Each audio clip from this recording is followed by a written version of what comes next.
Hello everybody and welcome to the Thursday edition of Video Clips, and just a couple reminders. Keep those emails coming about careers. I mean, this is a good time to talk about it because the next diet and lifestyle course is coming up soon, and that's part of our training program.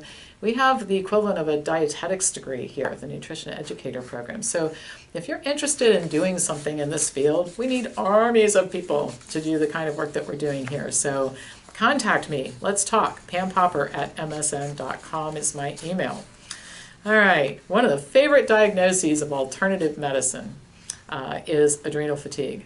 The theory behind the condition, and I put air quotes around the condition, is that people who are chronically stressed produce higher than normal amounts of adrenaline, cortisol, and other hormones, which eventually exhaust the glands.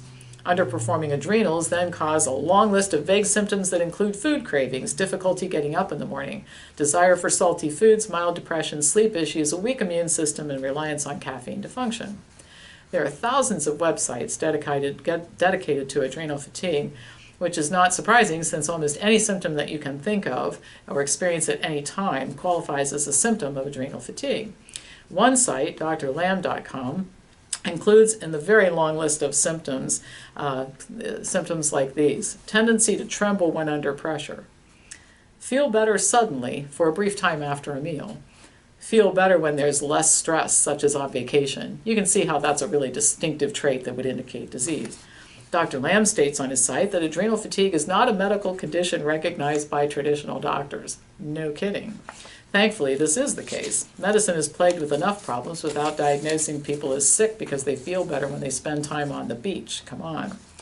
Several sites, such as adrenalfatigue.org, feature questionnaires designed to self-diagnose one's condition, which include questions like, and I took these right off the site, are people annoying you by telling you that you don't look so good lately? Are you increasingly cynical and disenchanted? Are you more short-tempered? Are you seeing family members and close friends less frequently?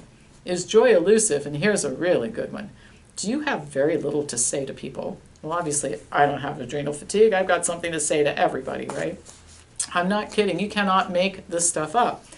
If, after submitting the online test, Dr. Wilson, the doctor that operates the adrenal fatigue site, decides that you do indeed have adrenal fatigue because you're not so joyful and you can't think of what to say to others, he offers remedies for your conditions, which include a line of supplements, are you surprised, which are very expensive to help you recover, such as Adrenal Power Powder and Adrenal Rebuilder.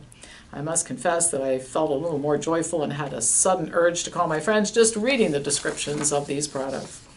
Dr. Wilson also offers some dietary recommendations. People with adrenal fatigue should eat special foods like breakfast.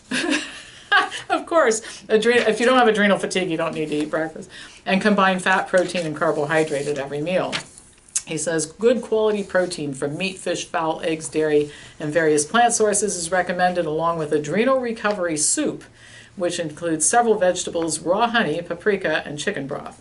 Bananas, raisins, dates, figs, oranges, and grapefruit are not good for people with adrenal fatigue, according to the doctor, but he doesn't offer any reasons why avoiding raisins and grapefruit are helpful, and I couldn't figure out any either. Now, you can get some more sage advice at adrenalfatiguesolution.com, a website based on the book The Adrenal Fatigue Solution. According to the authors, frequent urination, lack of enthusiasm, dry skin, lower back pain, weight gain, dark circles under the eyes, asthma, allergies, irritability, and anxiety, all signs of adrenal fatigue.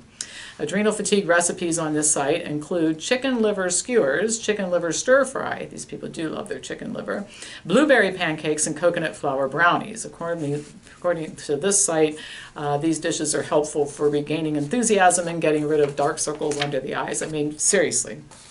The bottom line is that in these sites you offer this huge list of symptoms that almost all people have some of, at least some of the time.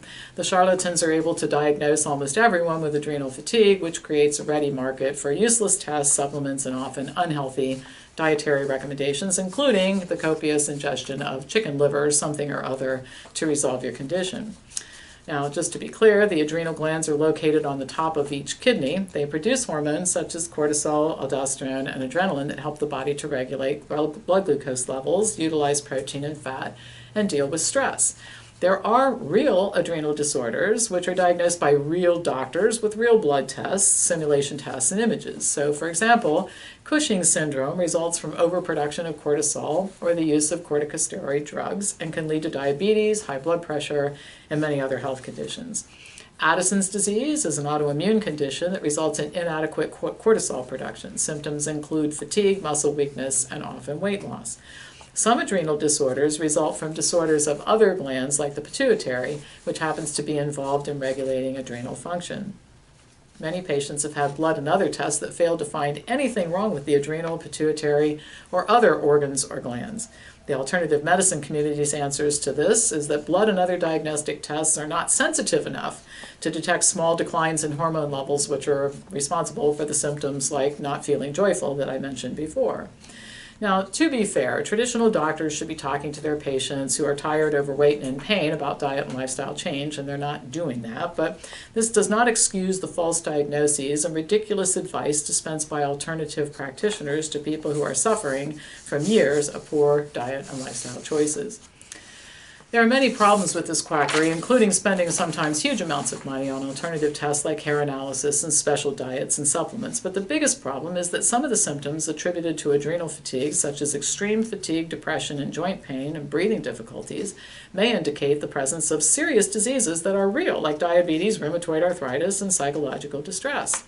While the clowns promoting adrenal fatigue are prescribing supplements and chicken liver skewers, patients get measurably worse with conditions that can be addressed successfully with an optimal diet, lifestyle changes, sessions with a competent cognitive therapist, and sometimes life-saving drugs.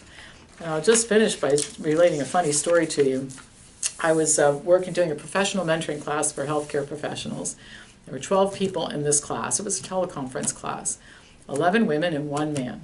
And we were talking about the online tests that diagnose all kinds of things, ranging from adrenal fatigue to PMS to ADHD and all this sort of thing. So we did one for ADHD. We all had it, the online test. And we did the adrenal fatigue. We all had it. The interesting thing is we did an online test, well, and my cat Schroeder had it. I filled out the questionnaire for adrenal fatigue, so apparently Schroeder needs to lay off the coffee and get a little bit more rest. Are you kidding me, right? He's a cat. But when we did the PMS test, the male doctor in the group had it. He qualified for a diagnosis of PMS. So at least it gave us all a good chuckle.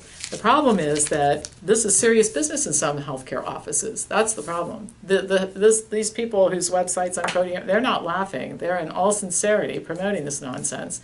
And unfortunately, there are people who are in a lot of distress who are ready to believe it. So pass this on to others who you think should watch it and would enjoy listening to it.